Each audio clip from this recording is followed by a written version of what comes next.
अनिरुद्ध और झनक की शादी के बाद झनक को अनिरुद्ध फिर से छोड़ देगा शादी के बाद। जी हाँ दोस्तों, हम बात कर रहे हैं स्टार प्लस के शो झनक की। तो दोस्तों, आगे बढ़ने से पहले अगर आप इस चैनल पर नए हैं तो इसे सब्सक्राइब कर दीजिए, साथ ही बेल आइकन दबाना ना भूलें। वीडियो अच्छा लगे तो इसे लाइक ज़रूर कीजिएगा। चलिए आगे बढ़ते हैं दोस्तों। झनक और अनिरुद्ध की शादी के बाद अनिरुद्ध फिर छोड़ देगा झनक को अर्शी के लिए। जी दोस्तों, शो झनक के आने वाले एपिसोड में हमें बहुत सारा ड्रामा और ट्विस्ट देखने को मिलेगा, जहां शो में झनक और अनिरुद्ध की शादी हो जाएगी।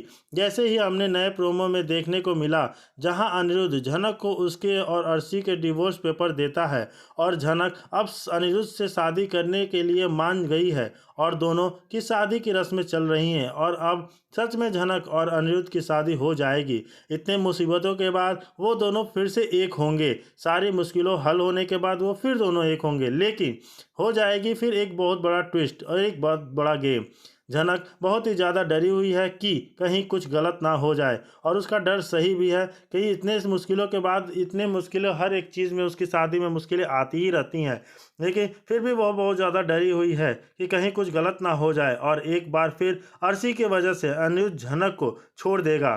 क्योंकि शो में सिद्धार्थ की एंट्री हो चुकी है और जहां सिद्धार्थ आ चुका है कि झनक और अनिरुद्ध के बीच में एक बहुत बड़ा ऐसा सदस्य बन चुका है जो इन दोनों की लाइफ डिस्ट्रॉय कर देगा। और अनिरुद्ध जहां पे होता है, देखते हैं कि अनिरुद्ध झनक को छोड़ देता है, क्योंकि शो में जैसे ही हम देखने को मिलता है अर्शी और सिद्धार्थ की नज़दीकियां अनिरुद्ध को बर्दाश्त नहीं होगी और वह जेलस फील करेगा कि अर्शी उसके बिना खुश है, और इसी वजह से वह फिर से अर्शी की तरफ खींचा चला जाएगा और झनक को छोड़ देगा। और झनक और अनिरुद्ध इन सारे प्रॉब्लम से कैसे लड़ेंगे? इतने सारे प्रॉब्लम्स के लड़ते हुए तो एक मुश्किलों में शादी हुई थी, लेकिन फिर अनिरुद्ध ऐसा बिन पेंदी का लोटा इंसान है कि वो कभी भी एक तरफ नहीं रह सकता है। कभी वह लुढ़क के अर्शी की तरफ जाता है तो कभी लुढ़क के झनक की तरफ जाता है। आखिर ये बंदा चाहता क्या है? अर्शी की तरफ जब देखता है कि अर्शी अपने लाइफ में खुश हो रही है और सिद्धार्थ के साथ लाइफ आगे बढ़ा रही है, तो फिर उसके बीच मन में एक अजीब सी बेचैनी, एक हलचल होने लगती है और फिर से वो उसकी तरफ खींचा चला जाता है झनक को छोड़ के। देखने को मिला कि अनिरुद्ध बहुत ही ज़्यादा दुखी है और वह झनक से कहता है कि वह उसे वादा करे कि वह घर छोड़कर नहीं जाएगी, ताकि अगर झनक ने वादा किया तो वो उसे भरोसा है कि वह वादा नहीं तोड़ेगी। और झनक अनिरुद्ध से वादा करती है कि वह कुछ दिनों के लिए इस घर में रहेगी और छोड़कर नहीं जाएगी घर। जी दोस्तों, जैसे कि जिससे अनिरुद्ध बहुत ही ज़्यादा इमोशनल हो जाता है और झनक और अनिरुद्ध दोनों एक दूसरे को हक कर लेते हैं, गले लगा लेते हैं, और एक ये बहुत ही शानदार मोमेंट हमें देखने को मिल रहा है, बहुत ही ज़्यादा रोमांटिक मोमेंट देखने को मिल रहा है कि जहां और अनिरुद्ध और झनक एक दूसरे को हक करते हैं। ये चीज़ बहुत काफ़ी दिनों के बाद हमें देखने को मिल रही है इस सीरियल में। जैसे कि हम देख रहे हैं कि जैसे दोनों इमोशनल होते हैं और वो एक दूसरे को हक कर लेते हैं, तो यहाँ पे झनक जो बोलती है कि मैं घर छोड़कर नहीं जाऊँगी, मैं यहीं पर कुछ दिनों तक रहेंगी, बहुत ही ज़्यादा इमोशनल सीन हो जाता है। और झनक और अनिरुद्ध दोनों एक दूसरे को हक करके एक दूसरे से अपने दिल की बातें कर रहे हैं। तो वहीं दूसरी तरफ अर्शी ने सुसाइड अटेम्प्ट किया है, जिसका अभी तक दोनों को नहीं पता है, और अब शो के आने वाले एपिसोड में यह देखना बहुत ज़्यादा दिलचस्प होगा कि अर्शी के इस कदम से झनक और अनिरुद्ध की लाइफ में क्या मिलेगा। क्या झनक और अनिरुद्ध एक दूसरे के हो पाएंगे या नहीं? जी हाँ दोस्तों, अर्शी ने तो पिल्स खा लिया है, स्लीपिंग पिल्स खा लिया है और वो सुसाइड अटेम्प्ट कर लिया है। एक तरफ अर्शी है और एक तरफ झनक, जिससे कि झनक से अनिरुद्ध बहुत ही ज़्यादा प्यार करता है, उसके साथ रहना चाहता है, उसको खोना नहीं चाहता।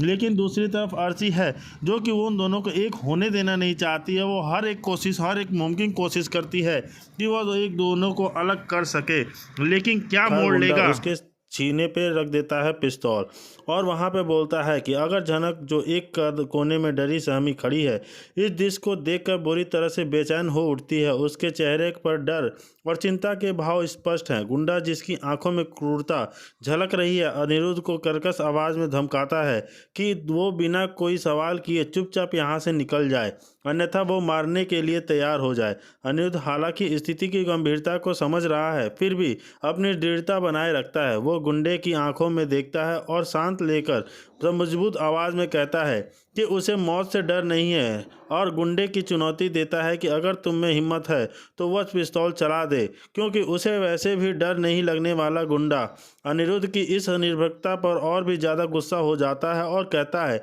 कि उसने अनिरुद्ध की बहुत शान पट्टी देख ली और उसके जैसे अमीर और बिगड़ैल लोगों से यहाँ आने से उसका माहौल ख़राब हो जाता है।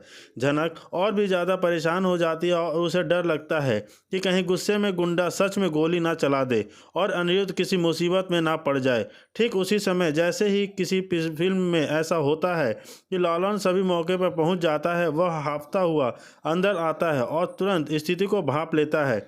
वो घबराकर गुंडे के पास जाता है और हाथ जोड़कर माफ़ी मांगने लगता है। वह कहता है कि सॉरी सर, बहुत बड़ी गलती हो गई। लड़का नेहा जैसे आ गया, मुझे नहीं पता, अभी लेकर जाता हूँ, आप चिंता मत कीजिए, मैं सब संभाल लूँगा। गुंडा लालन को गुस्से भरी नज़र से देखता है और कहता है कि इसे अभी मेरी आंखों के सामने से ले जाओ, वरना देखना यह बचेगा नहीं। फिर झनक की ओर इशारा करते हुए गुस्से से पूछता है कि यह क्या है और बार बार क्या हल्ला मचा रखा है।